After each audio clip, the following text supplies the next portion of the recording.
오늘 이 시간은 여호와의 눈이라는 제목을 가지고 하나님 말씀을 증거하도록 하겠습니다. 여러분들과 제가 역대기의 말씀 중 역대하에 해당되는 부분을 읽었는데, 역대기라고 하는 책은 지금 상하로 나눠져 있지만 본래는 하나의 책입니다.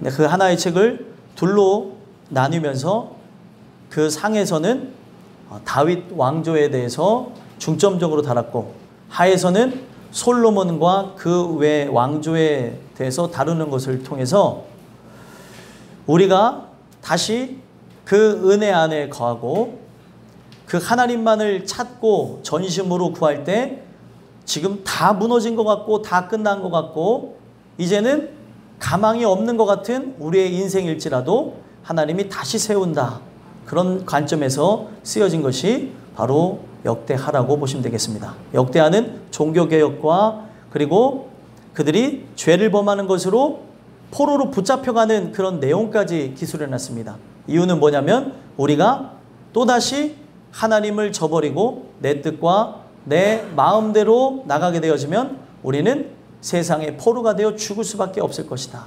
그런 관점에서 이 역대하가 쓰여졌다고 보시면 되겠습니다. 그래서 오늘 본문도 보시면 이전에 종교개혁을 2번이나 단행했던 아사가 타락하게 되는 그 내용을 그리고 있습니다. 이전에 종교개혁을 2번이나 단행했던 존재인데 노년으로 들어가게 되면서 타락하게 되어지는 거예요. 사람마다 다르죠. 어떤 사람은 자신의 젊음 때문에 타락하게 되어지고, 어떤 사람은 신실하게 살았던 사람인데 노년으로 들어가는 것 때문에 타락하게 되어지는 경우들이 있습니다. 사단은 어떤 존재냐? 평생을 그 자리에서 굶주린 사자가 먹이를 움켜쥐려고 때로는 몇 시간, 몇 날을 그 자리에서 그것을 얻을 때까지 기다리는 것처럼 사단이 바로 그런 모습으로 우리를 그렇게 하고 있다는 겁니다. 오늘 여러분들과 제가 이 주신 말씀을 통해 생각해 봐야 되는 것은, 하나님도 늘 여러분들이 돌아오기를 기다리지만 마귀도 여러분들의 넘어질 때를, 가장 연약해질 때를 기다린다는 사실이에요. 우리가 하나님 말씀으로 늘 깨어있지 않는다면 우리 안에 뿌려진 씨가 진짜 하나님의 씨인지, 내 안에 진정 하나님과 함께하는 마음이 있는지 아니면 종교심이 있는지를 살펴보셔야 우리가 시간이 지남에 따라 아름다운 열매를 맺지 변하는 모습은 없을 거라는 거예요. 성경은 분명히 못을 박습니다. 열매를 보아서 그 나무를 안다고. 분명히 저 사람은 참 신앙이었었던 것 같은데 나중에 그렇지 않은 열매를 맺었다면 원래부터 그런 씨가 있었던 거예요. 사람은 그걸 인정하고 싶지 않아 합니다. 왜냐하면 사람마다 업적도 있고 사람마다 그 교회에서 헌신하며 봉사한 일도 있을 것이고, 젊었을 때 또 아니면은 그의 인생의 전성기에 꽤 많은 일을 했을 수 있다는 거예요. 하나님 앞에 과거는 의미가 없습니다. 현재 내 모습을 보자는 거예요. 현재 내 모습만이, 현재 내 모습 가운데 그 하나님을 붙잡고 의지하는 것만이 미래에도 그 아름다운 모습으로 나아갈 발판을 마련한다는 겁니다. 오늘 우리의 삶에 많은 열매가 맺혀졌을 줄 아는데, 여러분들 인생의 마지막으로 맺어야 되는 열매는 바로 천국에 들어가는 열매를 맺으셔야 돼요. 그 열매를 맺게 되어져야 저 사람은 이미 천국에 임했던 사람, 진짜 하나님의 사람이라고 하는 결과를 맞이하게 됩니다. 저 사람 하나님 사람이었던 것 같은데 언제 사라졌어? 언제 없어졌어? 그것으로 인해 다른 길을 갔다며. 그런 거는 잠시 잠깐을 통해서 우리는 다 볼 수는 없지만 인생의 마지막도 그러하다면 살펴봐야 된다는 거예요. 오늘도 이 내용을 통해 여러분 스스로를 점검하시고, 말씀을 전하는 저도 살펴보는 그 내용을 통해 우리가 그 하나님 주시는 그 은혜로 끝까지 승리하는 저와 여러분들이 되기를 간절히 소망합니다. 그래서 오늘 본문에 특이한 게 있어요. 여호와의 눈에 대해서 얘기하는데, 그 여호와의 눈은 처음부터 끝까지 동일하게 바로 여러분들과 저라고 하는 심령, 세상에 있는 많은 심령들에게 그 포커스를 맞추고 계시다는 사실이에요. 근데 그 여호와의 눈이 나를 보고 있을 때, 내가 보시기에 정직하게 행할 때에도 내 심령 상태를 보고 계시는 분이 하나님이시고, 그 여호와의 눈이 끝까지 주목하고 있는 것이 있다는 거예요. 그 주목하게 되어지는 나의 마음과 그 행실의 삶을 통해 나는 주의 것인지 아니면 세상의 것인지로 분류가 되어질 거라는 거예요. 소망하기는 여호와의 눈이라고 하는 제목을 통해 주시는 그 말씀으로 저와 여러분이 우리 자신들을 돌아다보고, 우리가 늘 바라봐야 되는 건 뭐예요?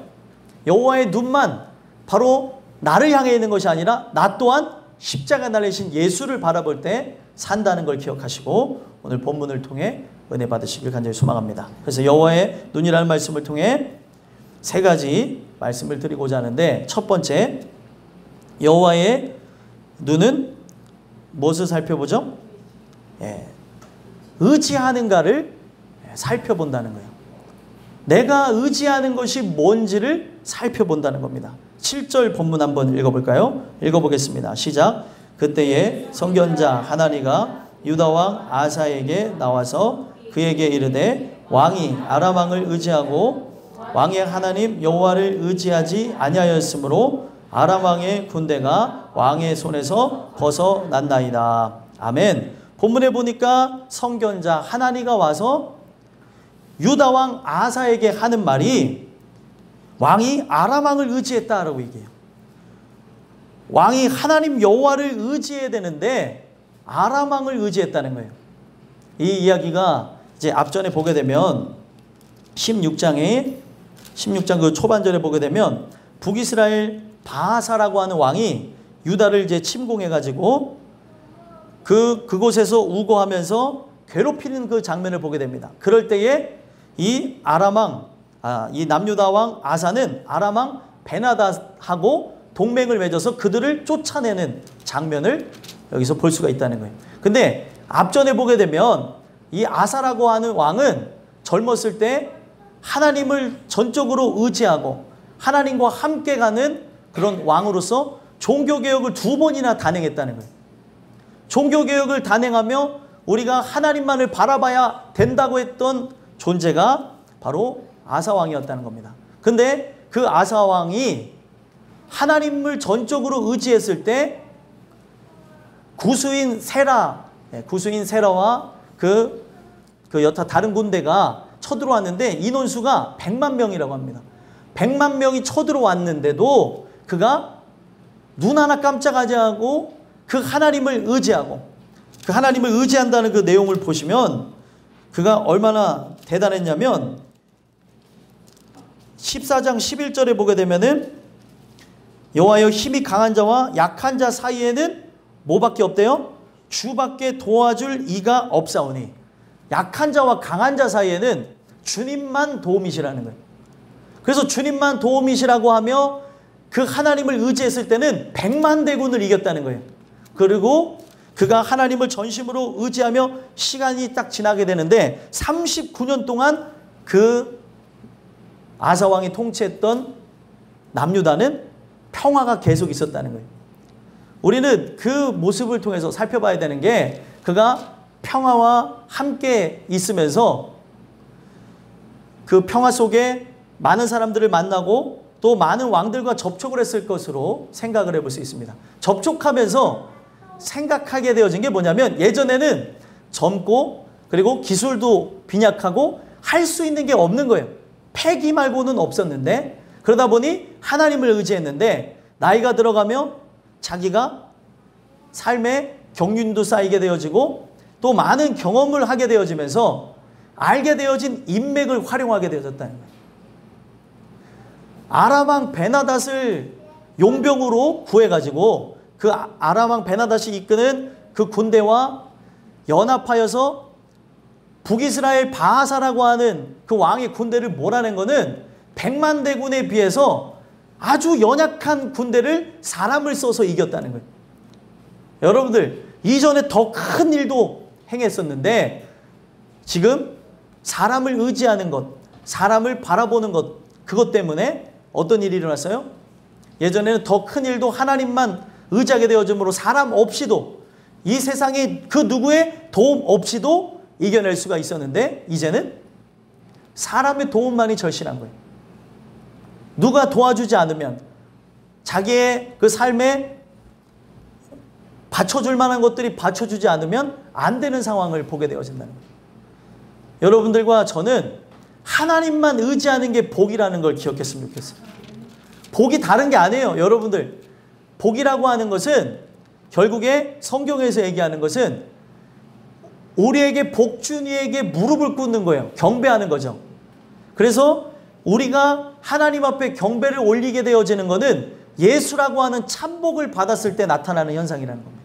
그 예수가 나의 주인이요, 나의 왕이요, 나의 구원자가 되지 않는다면 그 하나님 앞에 경배, 경외라고 하는 것은 있을 수가 없다는 거예요. 근데 사람들은 이 참복을 세상의 복으로 바꿔버리면서 뭐가 복이래요? 돈이 많은 게, 명예와 권력이 사람들이 보기에 부러워할 만큼 있는 사람이, 그리고 세상적으로 스펙이 좋고 좋은 직업과 좋은 차와 또 좋은 그런 환경 속에 살아가는 것을 복이라고 하는데 성경에서는 본질적인 복을 그렇게 언급한 적이 없다는 거예요.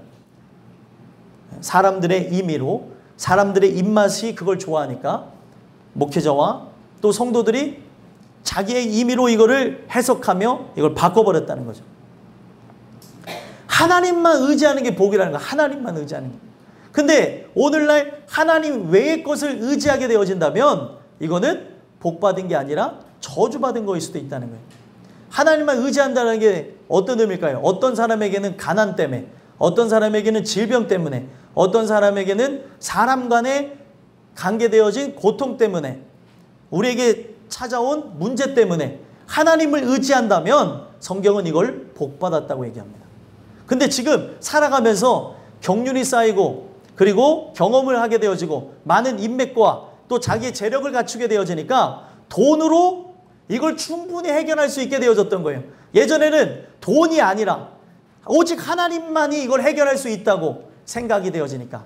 인원수도 다르잖아요. 100만 대군이니까 사람이 해결할 수 있을 것 같아요. 이들이 다 합쳐도 50만이 될까 말까 하는데 여기 인원수가 정확하게 나오긴 하지만 그 인원으로 100만 대군을 이기기는 2배 정도 되어지는 인원을 어떻게 이기냐는 거예요. 그러니까 결론이 뭐예요? 하나님만 하실 수 있다고 결론이 내는데 지금은 인원수도 조금 쳐들어왔어요. 조금 쳐들어왔고 지금 내가 갖고 있는 재력과 인맥이면 돈으로 사람을 고용해서 이길 수 있다는 결론이 되어졌다는 거예요. 여러분들 여기 본문에 첫 번째 나와져 있는 게 여호와의 눈이 어디를 향해 있는 거예요?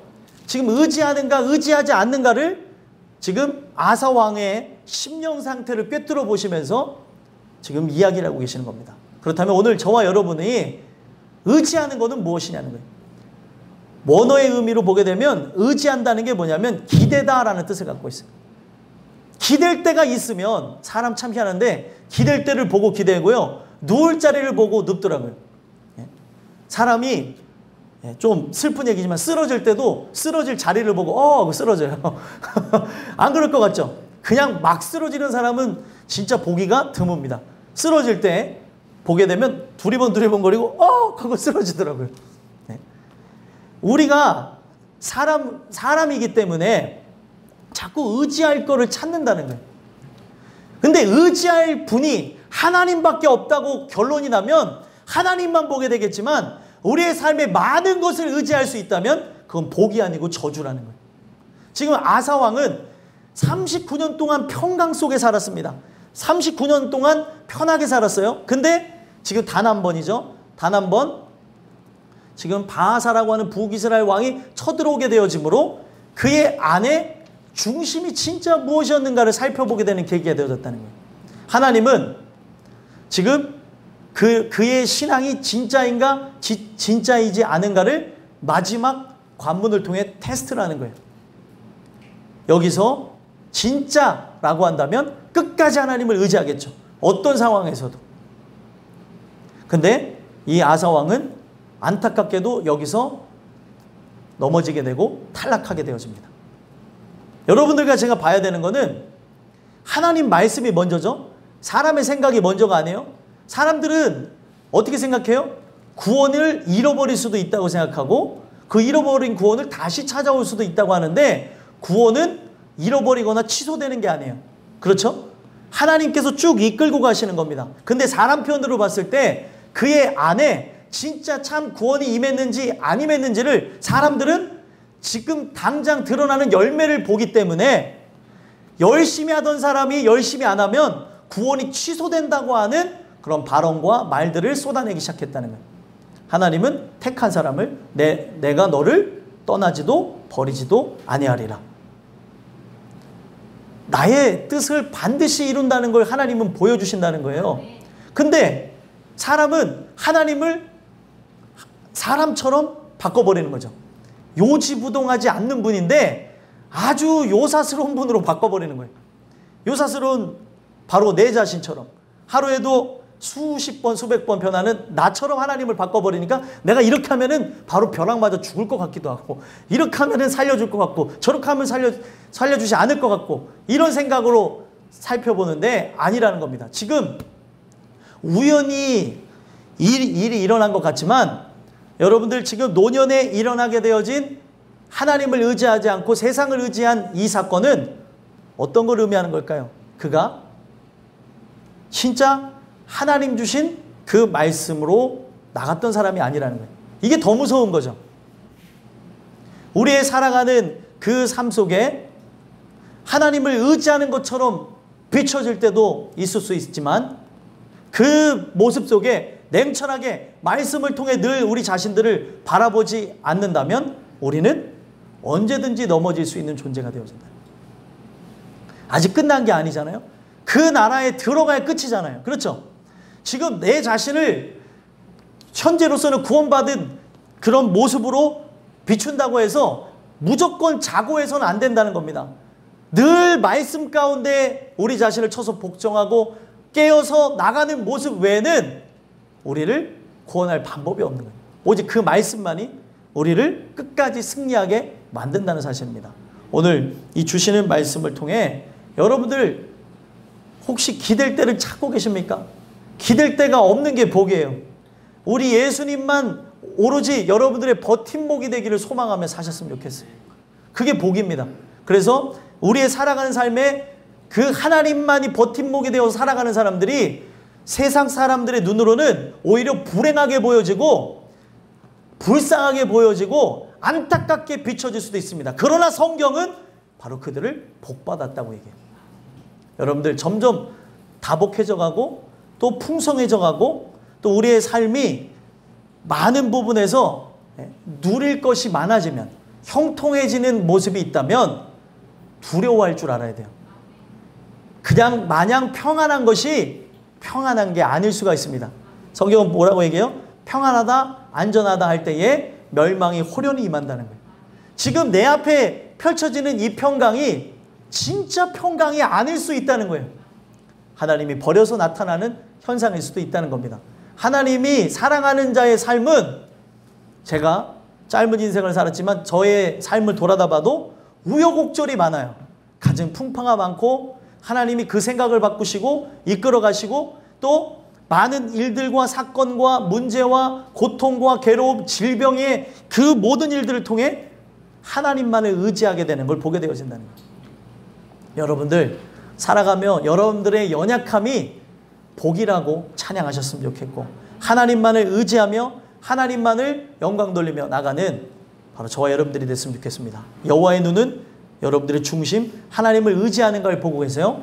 바로 여러분들의 눈은 이 세상을 향하는 것이 아니라 오직 십자가 달리신 예수를 주목하고 나가는 그런 은혜가 있게 되기를 간절히 소망합니다. 두 번째로는 여호와의 눈은 전심으로 하나님께 향하는가를 살펴본다는 거예요. 전심으로 향하는가. 오늘날 우리의 살아가는 삶 속에 전심이라는 말 잘 써요. 전심, 전력, 그리고 또 전령 뭐 이런 말도 막 씁니다. 전심이라고 하는 건 우리가 그냥 단어 의미만 본다면 전심이 뭐예요? 온 마음을 다한다고 얘기하죠. 그래서 사실 여기에 나와져 있는 이 아사 왕이 전심으로 하나님을 원하고 나갔어야 되는데 원하지 않고 나간 것 때문에 결국에 이와 같은 일들을 경험하게 되어졌다는 거예요. 하나님은 답답하니까 8절에도 뭐라고 얘기해요? 예전에 구스 사람과 룹 사람의 군대가 크지 아니하며 말과 병거가 심히 많지 아니하더이까. 그러나 왕이 여호와를 의지하였으므로 여호와께서 왕의 손에 넘기셨나이다. 이전에는 더 큰 일도 했는데 의지하지 아니하고 그리고 전심으로 하나님을 찾지 아니하니까 이게 단계적으로 나가는 거예요. 의지하지 않는 것이 결국에는 온 마음으로 전심으로 나가지 않게 되어지는 결과를 보게 되는 거죠. 결국에는 사단은 틈을 노려요. 틈을. 그 틈을 타고 들어와서 괜찮아. 한 번이니까. 두 번은 그럴 수도 있지. 이런 것이 내 안에 들어와서 내 영혼 자체를 다 잠식혀버리는 거예요. 자그마한 생각이 우리를 멸망으로 나가게 만들 수 있다는 겁니다. 처음에는 이게 예전에 아이들 저희 시대는 이렇게 짝꿍끼리 앉게 되면은 짝꿍하고 사이가 좋으면은 그냥 여기 내 땅 네 땅 하면서 넘어가는 데서는 별로 문제가 없습니다. 근데 사이가 안 좋으면 뭐예요? 금을 거나요. 금을 걷고 여기 넘어오게 되면은 여기 넘어왔다고. 다 여기 착하신 분들만 있나 보네. 저는 금을 걷고 여기 넘어왔다 그러고 넘어오면 지우개도 가져가고 연필도 가져가고 이거를 막 벌칙으로 삼기도 했다는 거예요. 근데 이게 느슨해져 가면 어떤 일을 하냐면 둘이 이제 사이가 안 좋을 때는 그 금이 정확한데 사이가 가까워지면 어떻게 해요? 이 금이 느슨해지면서 서로 이제 넘어가도 별 문제가 없어지는 거예요. 만약에 여러분들 우리가 옆에 있는 그 짝꿍이 진짜 적군이라면 느슨하게 넘어왔다 가는 거는 이거는 있을 수가 없는 일이죠. 근데 그거는 이제 짝꿍하고 친하게 지내야 되기 때문에 좋은 일이지만 문제는 뭐냐면 사단하고 지금 금을 거놨는데 사단이 계속해서 나에게 좋은 말을 하고 그리고 거짓으로 사랑한다고 그러고 나와 함께 가자고 하고 막 그러다 보니까 어떻게 해요? 그 금을 조금씩 아주 밀고 당기기를 잘하는 거죠. 살짝 넘어왔다가 들어갔다가 살짝 넘어왔다 들어갔다가 나중에는 한 발을 집어넣어도 괜찮고 몸이 이제 한쪽이 들어와서도 괜찮은 거예요. 반이 들어와도 괜찮고 한쪽이 들어오면서 나중에는 같이 이제 왔다 갔다 하게 되니까 뭐야? 선이 불명확해지는 거죠. 선이 불명확해지는. 오늘날 우리의 살아가는 삶 속에 이런 부분이 바로 사단이 하는 역사라는 거예요. 틈을 타고 들어와요. 조금씩. 그리고 이 성경에 있는 내용을 보게 되면은 무서운 게 뭐예요? 나중에 이제 뒷부분에 이제 보시면 나오겠지만 이 성경에 보게 되면은 분명히 성전을 재건하는 데서 바로 성벽을 재건하는 데서 느헤미야를 죽이려고 했던 세력이에요.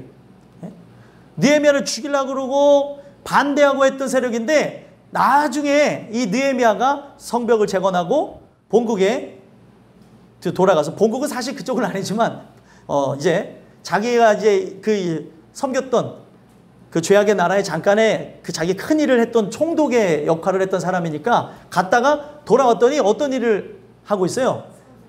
나를 죽이려고 했던 그 사람이 제사장 방에까지 들어가서 녹을 먹고 있었다는 거예요. 이게 무서운 거죠. 이게 어느샌가 나를 반대했던 세력이 가장 중심에까지 들어와 있는 거예요. 사단이 하는 게 뭐냐면 생각 하나로 사람을 무너뜨린다니까요. 여러분 히틀러라고 하는 사람도 사람 하나를 생각 하나로 바꿔버립니다. 자기를 죽이려는 사람한테 자기에게 왜 충성해야 되는지 생각 하나를 심어줘서 자기를 죽이려고 했던 사람이 자기를 왜 충성하는 자로 바꾸는 그런 일을 했다는 거예요. 히틀러가 자기 힘으로 한 게 아니에요. 정말 악한 힘을 갖고 있기 때문에 죽이려는 사람과 꼭 면담을 했다는 거예요. 자기를 죽이겠다는 사람. 그러면 면담을 하잖아요. 면담을 하게 되어지면 히틀러를 위해 충성하고 죽는 사람으로 바뀌어져서 나갔다는 거예요. 얼마나 그 악한 능력이 또 강력하면은 사람이 나쁜 일을 하는 것에 충성하며 나가겠습니까? 사단이 하는 역할이 바로 그런 거예요. 오늘날 나의 심령 가운데 그 하나님을 전심으로 사랑하며 의지하지 못하도록 말 하나를 던져서 여러분들 에덴 동산에 뱀이 우리를 넘어뜨리는 그 사역을 보자고요. 아담과 하와를 어떻게 넘어뜨렸어요? 야, 하나님이 저거를 먹으면 죽는다고 하더냐? 그랬더니 벌써 그 말 하나에 어떻게 됐어요? 예? 정령 죽으리라는 말이 죽을까 하노라로 바뀌었어요. 분위기가 굉장히 안 좋아요, 오늘. 예? 분위기가 굉장히 안 좋은데, 죽을까 하노라고 죽는다고 다르잖아요. 죽을 수도 있다라는 거예요. 죽는다는 게 죽을 수도 있다로 바뀌어지는 거는 엄청난 거죠. 확률이 바뀌어져 버린 거예요. 100%에서 그럴 수도 있고 아닐 수도 있다로 바뀌어진 거예요. 말 하나가 바꿔버렸습니다. 얼마나 무서워요.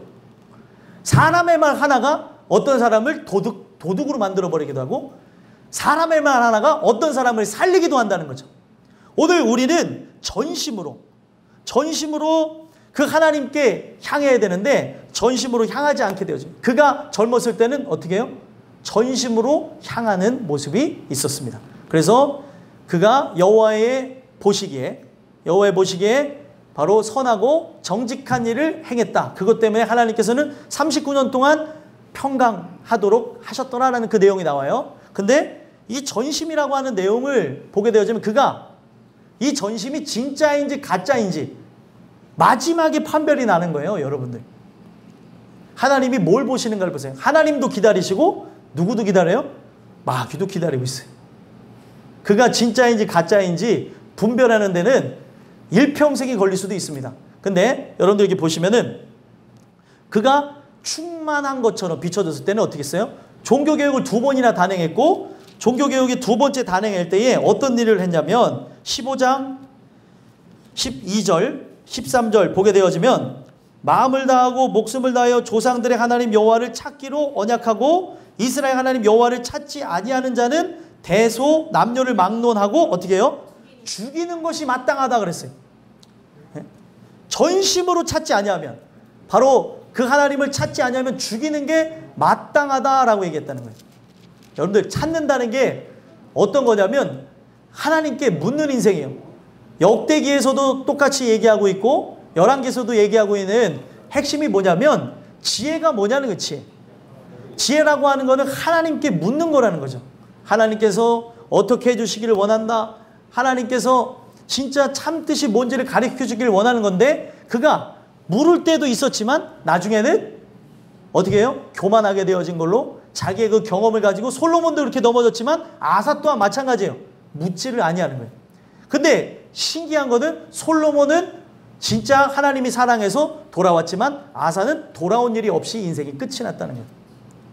그러니까 오늘 내가 충분히 이 내용을 통해서 무엇도 할 수 있는 거를 알 수 있어요. 신앙생활하며 여러분들의 집안을 진짜 개혁하는 모습이 나타날 수도 있다는 겁니다. 근데 문제는 뭐예요? 이 개혁이 가짜일 수도 있는 거예요.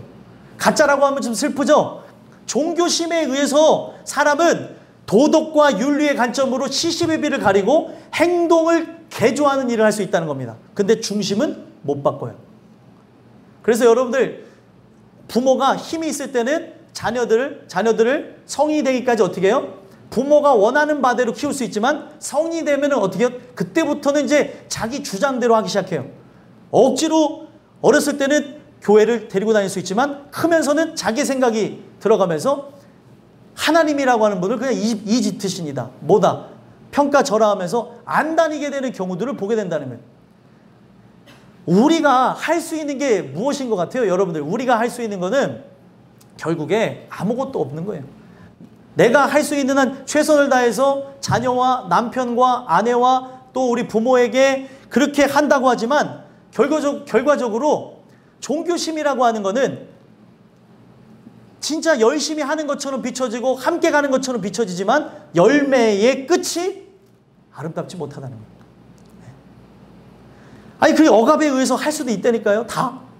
근데 자기의 주권을 바라는 그날의 본심이 나오게 되어지는 거예요. 지금 전심으로 찾지 않았다고 하는데 이 전심에 대한 이 부분이 전력을 우리가 그 온 마음을 다하는 그런 뜻도 갖고 있지만 전심이 갖고 있는 그 의미가 뭐냐면 그가 평화가 가득한 상태로 그 마음이 하나님의 통치가 가득한 상태로 찾은 게 아니라는 거예요. 전심이라고 하는 뜻이 뭐냐면 바로 샬롬이 그 안에 가득하냐라고 하는 질문을 갖고 있어요. 언어로 보면 샬롬. 샬롬이 뭐죠? 평화예요. 평화, 평강. 평화와 평강은 어떤 걸 얘기하는 겁니까? 예수 그리스도가 내게 오셔서 천국이 임하였느냐는 거예요. 그의 마음이 이미 황폐해졌다는 거죠. 그의 마음이 이미 예수 그리스도와 함께하는 천국이 아니었기 때문에 하나님을 향하지 아니하고 세상을 향할 수밖에 없었다는 거예요.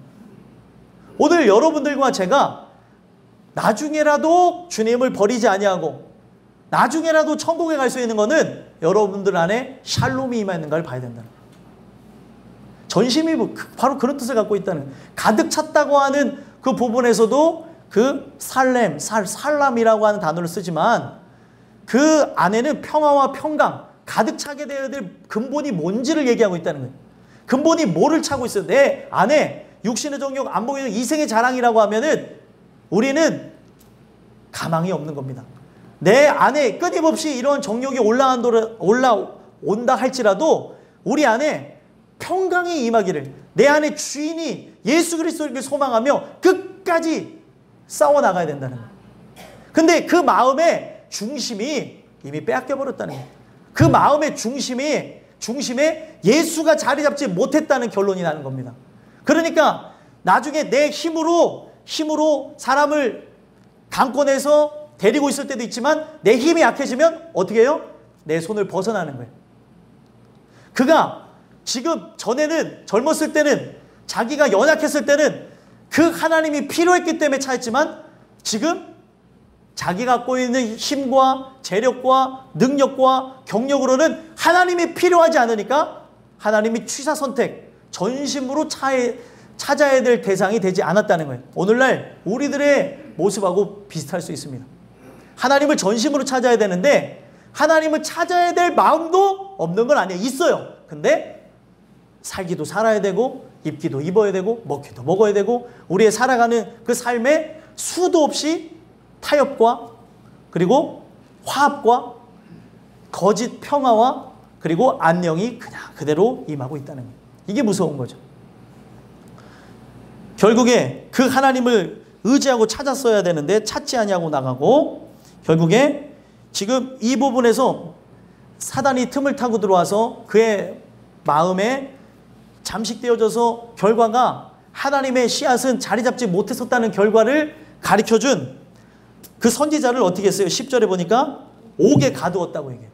나를 살려줄 수 있는 그 말을 전해줬는데 생명의 말을 전달해줬는데도 불구하고 화가 나니까 그의 말에 크게 노하였으며 그때 아사가 또 백성 중에 몇 사람을 학대하였더라.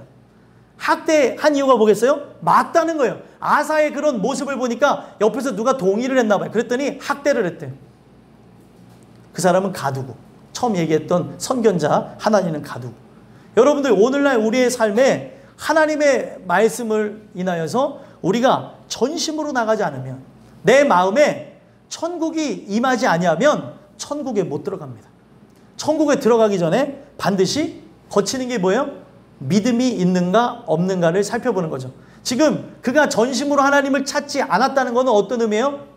하나님께 물어보지 않았다는 것은 자기가 하나님이 되어졌다는 거고, 지금 하나님의 얼굴을 구하기보다 자기의 경험과 모든 지식을 따른 것은 바로 그의 안에 진짜 예수님이 계시지 않았었기 때문에, 말씀이 그의 심령을 통치하지 않았기 때문에 이런 결과가 났다는 겁니다. 여러분, 우리 삶을 돌아다볼 필요가 있어요. 사람이 괜히 떠나가는 게 아니에요. 신앙의 자리를 괜히 떠나가는 게 아니고 사람이 우리의 그 인생 속에 하나님을 등지는 이유가 괜히 일어나는 게 아닙니다. 오늘날 많은 사람들을 보면서 황당한 게 있어요. 제가 이제 어떤 분의 다른 교회 상황을 얘기를 들으면서 교회를 그 떠난 이유가 그 교회 목회자 때문에 떠난다고 하면서 떠났다는 거예요. 거기까지 좋아요. 목회자 때문에 떠날 수 있습니다.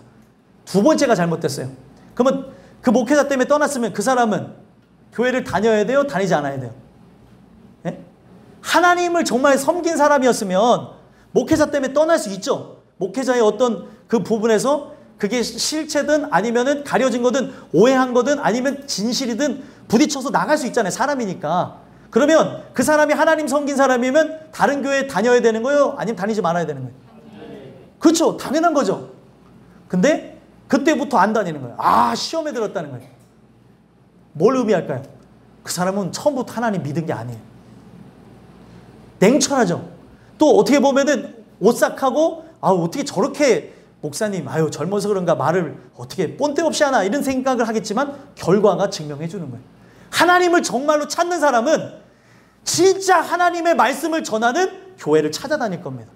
만약에 그의 행실이 정말로 받아볼 수가 없어서, 같이 있을 수가 없어서 진짜 하나님의 교회를 찾아다녔다고 한다면, 그 하나님의 교회 말고요, 진짜 하나님이 통치하신 교회를 찾아다녔다고 한다면 교회를 가서 신앙생활을 해야 된다는 거예요. 근데 얘기를 들어보니까 이제 교회 한두 주 빠져보고 몇 개월 빠지다 보니까 이제는 편하다는 거예요. 아, 애들을 위해 좀 자연활동도 해야 되고 그래야 되는 게 아닌가. 야, 저는 무서운 게 뭐냐면 그 자녀는 신앙생활을 하고 싶어도 부모가 갖고 있는 마인드 때문에, 이게 뭐예요?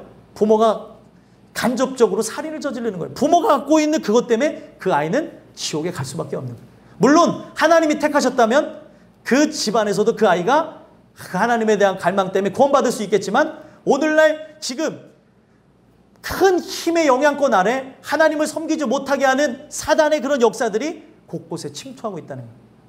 저는 진짜 하나님을 찾는 사람들이라면 끝까지 하나님을 찾는 것이지, 물론 사람이 이제는 어떻게 해요? 들쑥날쑥할 때도 있어요. 그러나 하나님을 떠나는 일은 없어요. 근데 이 사람은 어때요? 하나님을 떠납니다. 하나님을 떠났다고 하는 그 증거는 뭐예요? 그가 평생에 사람들이 보기에 존경스럽고 훌륭하고 엄청난 업적을 했지만 이거는 뭐였다는 거예요? 자기의 의, 종교심이었다는 겁니다. 자기의 의로도 집안을 개혁합니다. 예후도 하나님의 뜻에 맞춰서 한다고 다 척결하고 죽이고 종교개혁을 단행했어요. 그렇죠? 그런데 뭘 제거하지 않았대요? 산당을 제거하지 않았고, 또 오늘 본문에 나와 있지 않지만 그가 엄청난 일을 했지만 15장 17절에 보니까 뭐를 또 제하지 않았대요? 15장 17절에 보면은 산당은 이스라엘 중에서 제하지 아니하였으나 아사의 마음이 일평생 온전하였더라. 일평생 온전하였었지만이라고 하는 게 더 맞는 것 같아요. 근데 결국에 어떻게 됐어요? 그가 그 산당을 제거하지 않고도 일평생 잘 살았지만 마지막에 넘어졌다는 거예요. 마지막에 끝까지 승리해 가는 거죠. 최후 승리를 거머쥐는 자가 승리한 거죠. 전쟁에 지나가도, 우리나라도 영토를 빼앗겼다가 다시 인천 상륙작전을 통해서 우리나라 영토 되찾은 거 아니에요? 그래야 승리한 거죠. 아유, 내가 이전에는 이만큼 땅이 있었어. 뭐가 중요하냐는 거예요. 예전에 내가 이렇게 충만했어. 뭐가 중요하냐는 거예요. 지금 현재 충만하지 아니하고, 지금 전심으로 그를 구하지 아니하고 하나님 뜻에 의해서 살아가지 않으면 지금 내 모습은 초라한 것이고, 지금 이 모습을 통해 나에게 심판은 곧 가깝지 않은가라고 하는 두려움의 질문을 스스로 던져봐야 된다는 겁니다. 소망하기는 이 주시는 말씀을 통해 내 마음이 전심으로 주님을 찾고 있는가, 전심으로 하나님께 물으며 겸손히 나가며 그의 통치를 바라는가를 살펴보는 은혜가 있게 되기 간절히 소망합니다. 마지막 세 번째로, 여호와의 눈은 망령되이 행하는가를 살펴보신다는 거예요. 망령되이 행하는가. 그래서 여러분들 9절, 16장 9절 다시 한번 읽어볼게요. 읽어보겠습니다. 시작. 여호와의 눈은 온 땅을 두루 감찰하사 전심으로 자기에게 행하는 자를 위하여 능력을 베푸시나니 이 일은 왕이 망령되이 행하였은즉 이후부터는 왕에게 전쟁이 있으리이다. 아멘. 아멘. 결국에는 그가 세상을 의지했고 세상을 의지하게 되는 것으로 전력을 할 수가 없었고, 그것에 대한 결과가 뭐예요? 망령되이 행했다는 거예요. 마음의 문제, 영혼과 마음의 문제가 결국에 삶에 하나님께 득제하는 과정으로 베풀어지는 것을 성경에 적어놨다는 거예요. 망령되이 행하는 게 뭘까요? 망령되이. 네. 망령되이 행하는 거에 대해서 우리는 그 한국어로 풀이하다 보니까 이것에 대한 혼란을 겪을 수 있는데, 이 부분을 본래 의미로 보게 되면 망령되이 행한다는 게 뭐냐면 어리석게 행하다, 바보같이 행한다는 뜻을 갖고 있어요. 어리석게 행한다, 바보같이 행한다는 게 어떤 의미일까요? 네? 바꿔서 말씀드린 거예요. 어리석게 행동한다는 게 뭐예요? 바보같이 행동한다는 게 뭐예요? 알면서 그 길을 걸어가지 않는 걸 얘기하는 거예요. 성경에 이미 예레미야에서도 나오지만 완악함이라고 얘기합니다. 그 길로 걸어가야 사는 거는 아는데 싫은 거예요. 이게 제일 무서운 거예요. 말씀 들어야 사는 걸 아는데 싫은 거예요. 어떤 분은 지금 여러 가지 일들 때문에 나오지 못하시는데 그런 얘기예요. 땅끝교회 나와서 말씀 들어야 되는 건 아는데 싫다는 거예요. 내가 왜 거기를 왜 가냐는 거예요. 근데 여기에 나와서 들어야 사는 건 아는데 싫다는 거예요. 이게 제일 무서운 거예요. 이 싫은 게 어디까지 가는지를 보자고요. 아, 내가 하나님 앞에 나가서 진짜 다시 돌아오고 싶습니다. 단, 나 혼자는 못 돌아갑니다. 이러면서 못 돌아오신 분도 있고. 네? 왜 그래? 부흥은 어디부터 시작해요? 한 사람부터, 나부터 시작하는 거잖아요. 나부터 돌아와야 돌아오는 거지. 다른 사람 핑계 대면서 아유 저 사람들이 예수 안 믿으니까 나도 안 믿을게요. 이런 거하고 똑같다는 거예요. 나부터 돌아와야 된다는 거예요. 나부터. 근데 자꾸 다른 사람 핑계 대고 누구 핑계 대고 누구 때문에 나간다. 누구 때문에 내가 내 길을 걸어간다. 이거는 진짜 하나님이 참생명인 거 알면서 지옥이 지금 불이 활활 타고 있는데 아이고 참생명인 거 알겠지만 저 진짜 지옥 불가마로 들어가겠습니다. 아유 뜨겁네. 죽으러 가는 거하고 똑같은 거라는 거예요. 망령되이 행하는 게 여러분들 많이 옆에서 일어난 일 같이 우리는 생각하는데 나에게 일어나고 있다는 거예요. 망령되이 일어나는 거예요. 하나님이 전부시고 하나님이 창조주고 우리의 삶의 구원자 되시는 걸 알면서 내 길을 걸어가는 거예요. 이게 제일 무서워요. 오늘날 신앙인들이 자주 범하는 오류입니다. 어리석게 행동하는 거죠. 천국도 믿는데요. 근데 오늘날 그 영원한 삶에 투자할 만한 생각은 없는 거예요. 전부를 나의 전심으로 전력으로 모든 부분을 다 할 생각은 없어요. 다 누구처럼 해요? 아사처럼. 근데 그 하나님이 어떻게 해요? 내 마음과 딱 맞아떨어져서 내가 원하는 바를 다 해줄 때는 뭐예요? 나도 열심히 해요. 근데 하나님이 야 이거는 아니야 라고 딱 집어서 아사한테 얘기했더니 어떻게 해요? 어떻게 하나님 저한테 이렇게 할 수 있냐? 내가 당신을 위해 평생을 헌신하고 당신을 위해 이와 같이 행동했는데 나한테 어떻게 이렇게 할 수 있냐는 거예요. 그러면서 지금 그 이야기를 해준 사람을 옥에다가 가두고 그리고 이 분노가 풀리지 않아서 어떻게 해요? 하나님께서는 뭐가 전쟁인지를 보여주는데 지금 그가 전쟁 없이 살았었지만 나중에 그가 하나님을 전심으로 또 전력으로 그리고 의지하지 아니하고 망령되이 일거두며 나가는 것 때문에 9절 후반절에 뭐라고 나와 있어요? 왕에게 전쟁에 있으리이다. 그것 때문에 화가 나서 옥에 가뒀죠. 그리고 전쟁에 대한 얘기가 나와요 안 나와요? 뒤에 우리 읽었잖아요. 그 사람이 이제 죽었잖아요. 얘기가 나옵니까 안 나옵니까? 예? 여기 나오는 거를 발견하신 분들이면 잘한 거예요. 근데 실제로는 안 나오죠. 전쟁이 어디 나와요? 12절에 나와요. 12절. 12절에 전쟁을 했다는 거예요. 눈에 보이지는 전쟁만이 전쟁이 아니에요, 여러분들. 어떤 전쟁이 일어납니까? 한번 읽어보겠습니다. 시작. 아사가 왕이 된 지 39년에 그의 발이 병들어 매우 위독하였으나 병이 있을 때에 그가 여호와께 구하지 아니하고 의원들에게 구하였더라. 아멘. 지금 자기 안에 그러니까 자기 육체에게 하나님이 질병을 허락하시면서 전쟁이 일어난 거예요. 오늘날 전쟁은요. 내 몸에 내 영혼에 우리의 삶에 끊임없이 오고 있습니다. 전쟁은 누구에게 속했죠? 하나님께 속했어요. 근데 하나님께 속한 그 전쟁을 세상을 의지하면서 나가게 되니까 그때부터 하나님은 그에게 함께 하셨던 평강과 그리고 위로와 그 안식에 대한 보호를 풀어버렸어요. 그러니까 바로 그가 39년 동안까지는 바로 평강이 있었지만 그 이후부터는 어떤 일이 일어나는 거예요? 그 이후 이제 죽기 39, 40, 41, 40. 예. 이제 뭐 3, 4년 그 어간까지는 어떤 일이 일어나는 겁니까? 계속 그 질병으로 인해 고통받아 죽게 되어지는 이야기가 나온다는 거예요.